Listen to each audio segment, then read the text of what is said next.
Well, Coach Gill made the point and emphasis to the staff that he wanted to get the young men out earlier. One biggest thing is injury prone, to protect our young men if injuries would occur, that they will be able to come back earlier for the season. I think the second thing was just to change it up a little bit, give our young men ample opportunity on the back end to get with Coach Bill Gillespie and attack the weight room, get ourselves in shape. So, we're really excited. Day one was very exciting, a lot of energy on both sides of the ball. And so tonight I expect our guys to be jumping up and down and ready to go again. First full schedule of FBS season coming up here in a few months. Does that change anything about the way you guys go about spring practice? No, right now, our whole objective is trying to get our young men better. Coach Gill has given both sides of the ball and special teams some set objectives that he wants to see accomplished. The biggest thing is our young men understanding their role, knowing their responsibilities. And so for us right now, we're just trying to make sure we get our young men prepared for us to take the next step. With a lot of new faces, most of them coming in later, what do you try to do with this group currently to get them up to speed, implement what you want to, so that way you guys have a good base heading into the summer when you do get a lot of brand new faces coming in? Well, it's just constant communication. Each position coach that has young men, we have some young men that are going to be junior college guys coming in June. We're trying to do a great job a little sooner in communicating with them, talking about our install that we have going in during the spring. With FaceTime and modern technology, you're actually able to get on the board with these young men. And so that's been a great benefit for us to make sure when they come in June, they can able to hit the ground running and not asking a lot of questions that may make them feel like they're behind. With haven't had a chance to talk to you since signing day, but a lot of new guys coming in, especially on the defensive side, some JUCO transfers. What are some guys that you expect to maybe hear something out of here in 2018, and maybe what's your main takeaway for some of those defensive guys you signed? Well, as I stated earlier, our whole objective, we knew early in the season last year that we had to address our D-line. We had to get mature quickly. And so that was our main objective in December. As I said before, I felt like I had Christmas early when we landed Vince Elefante and Devin Pearson. And you watched them in practice one, feel very confident that we're heading in the right direction. The other young men that's coming in June, the whole objective is, like I said, we got to get mature quicker. We knew we needed to get young men that had some type of college experience to help us with this FBS run that we're going to take on this year. So feel real excited about it. Even in the back end, we're bringing in 3 DBs that are going to be mature. Coach Roberts, myself, been communicating with those young men. They've been having great dialogue. The football IQ is very elite than what we're used to, because a lot of times this is our first time really attacking the JUCO market. And so it's been very beneficial with these young men, just communication-wise, to know how much football they really do understand.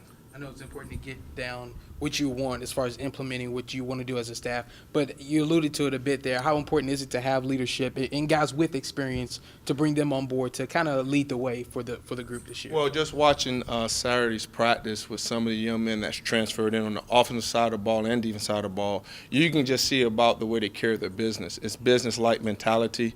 They're in it to win it. They take practice very seriously. They're asking questions. They want to learn.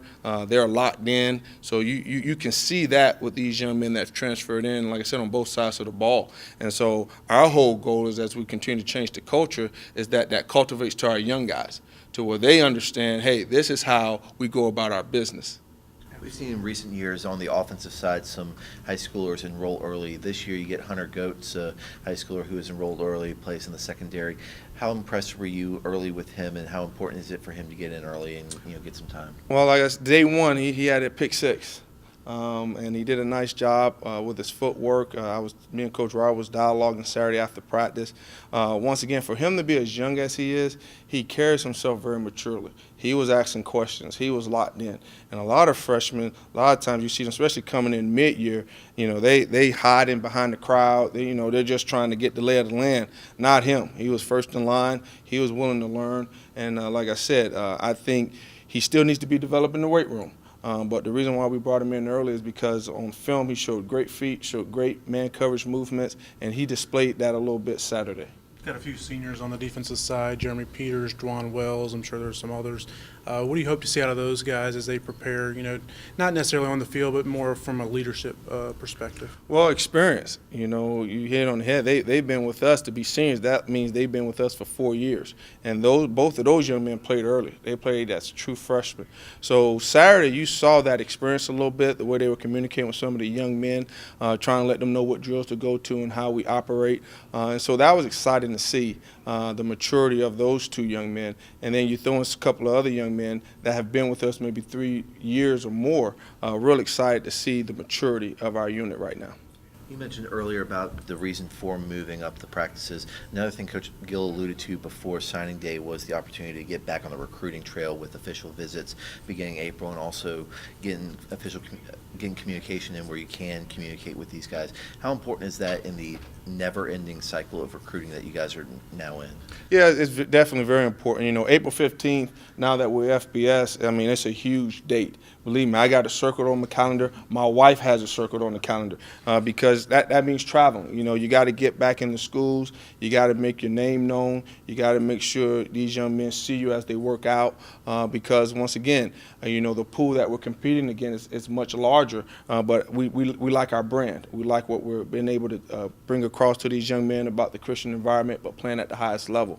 So, definitely excited, but like Coach Gill alluded to us, we have to prepare ourselves to make sure we hit the ground running in April, where normally in times past it's more like May. So, with us going FBS, we definitely have to hit the ground sooner. Are you pleased with the type of people you're able to bring in the recruiting trail, the Liberty fit, who you guys could have in and be part of a culture?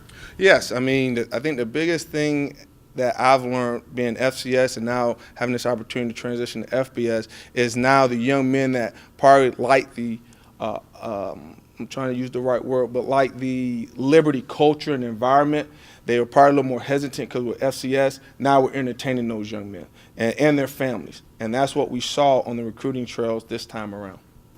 Brandon Tillman's the guy that's now listed at linebacker. What was it that you saw out of him that, made you want to make that switch with him? Well, Brandon didn't know this, but that was the plan since we recruited him. And talking with his high school coach, Coach Bennett, who was the former head coach at Coastal, he always talked about that. He always said his best position is going to be outside linebacker. And so it was just a grooming process, sooner than later. We knew we needed to make that move, especially as we transition to FBS and the type of profile we need at the safety position.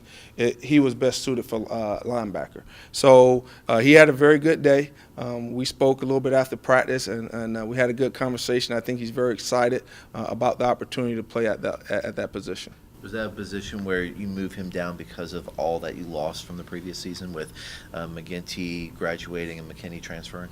No, like I said, that's been the thought process since he first got here.